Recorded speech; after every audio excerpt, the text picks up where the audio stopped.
Candice Tetzloff, and I work at Valley Oaks for the state of Indiana as a gatekeeper. I have been the child and adult gatekeeper for Region 5 in Valley Oaks for the last 19 and a half years. I'll read the letter. It says, I'd like to nominate Candice. Candice is always there for me, and she helps me a lot. She understands I'm in recovery and doesn't judge me. She's down to earth. She advocates for me. She's really nice and believes in me. She even answers her phone on her days off. I love her.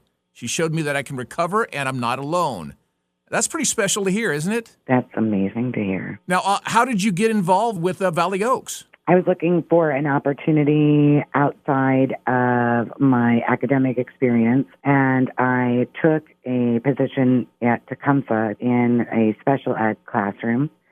And during the time that I was in that classroom, I met a new case management program that was being started by Wabash Valley, which was Valley Oaks' name at that time, working with children case management in the home and in the school. And I was so impressed by the individual work that they did with these individuals that I continued to follow their work over to Carry Home for Children, and then hired into Valley Oaks Wabash Valley's program, in which the children went to school and had a partial hospitalization program within the hospital, which is Riverbend Hospital now.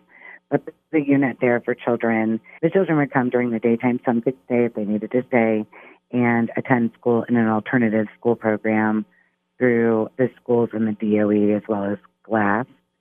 And I absolutely loved it. I loved working with high needs children.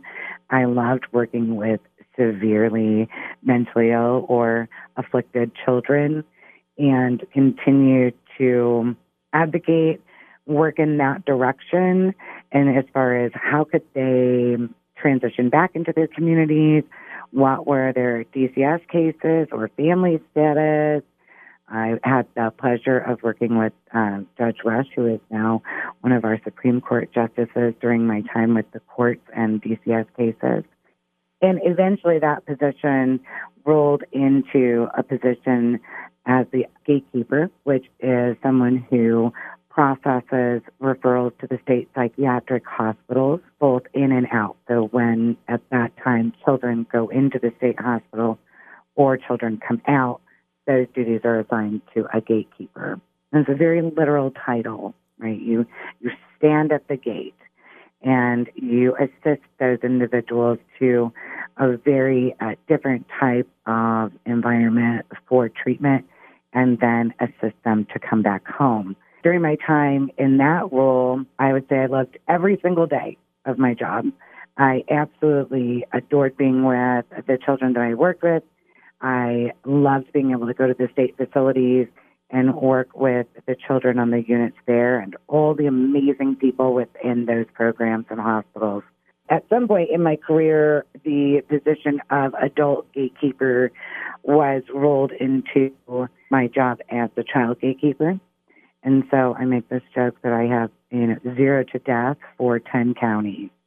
And I monitor our state facilities, both psychiatric prison, our jails in all 10 counties, and any type of inpatient placement that children or adults would be in and out of, returning to the 10 counties and their homes or treatment programs.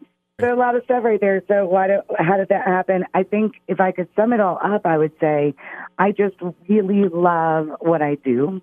And so the natural course of loving what you do is you just progressively move towards more and more of that. That's where I am today. What advice would you give a young person or maybe an older person who might want to get into that career? I would say, come on in. There's plenty of room. There's plenty of room for any interest that people have. If you are in some place in your life in which you feel like you have compassion and abilities to help individuals at any age, at any part in their recovery or in their illness management, we need you. There's plenty of space. So my advice would be do it tomorrow, do it today, get involved. What would you say is the most challenging part about what you do? I would say the most challenging part of what I do is interfacing with the ever-changing political environments that surround those that are in stable conditions, whether that is just a piece, a segment like their housing, or the larger scope of their mentality. It's very difficult to continue to have the climate around those individuals that they depend on for housing assistance, rent assistance, food assistance, medication assistance, coverage. Have those things constantly change is a challenge in providing the much needed consistency. Candice Tetzloff with Valley Oaks Health. You are Lafayette Media Group's local hero of the month, and we appreciate everything that you do. Well, thank you very much.